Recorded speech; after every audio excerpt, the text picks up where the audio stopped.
Ah urar men, ey ah urar men.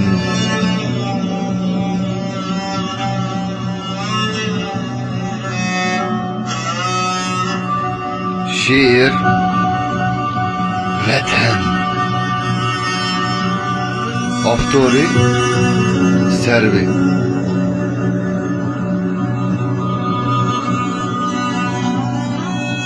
Men hayat bolsam egerde, her tınık hicran vatan. Sen üçün çekmek pıgan, bir şeref vicdan vatan. Qaysı gün kettim senindin, öçtü gözünün nurları.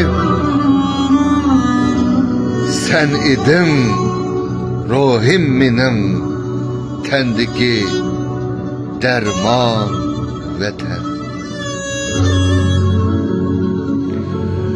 Qancha yıl körmey seni, ahtı gözümnün qarısı. Düşlerim tağlıq sana, yoxluğun mihman vatan. Min cinim bolsa egerde, bolsun təsəddüq həmmisi.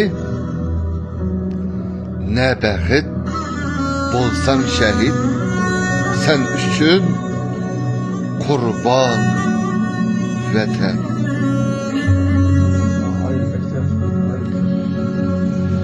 Baş gözün zərdab yara, göz işin buldu topan. Kazdı gör, pişti kepen, şum pelek, devran vatan.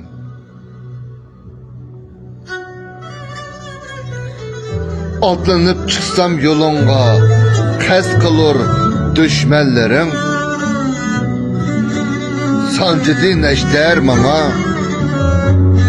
toştuluk peyman vatan. Ey vadiriha alkış bilen aldı tür sat kollarım. Ahlarından aldın hep, tomladı hem yan vatan.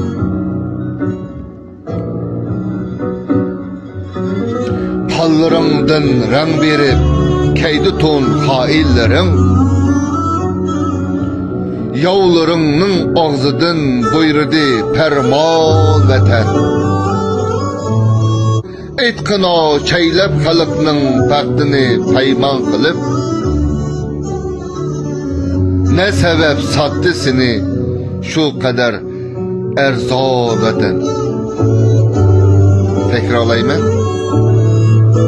Etkına çeylep xalqның bəxtini payman qılıp, ne sebep sattı seni şu kadar erzor vatan.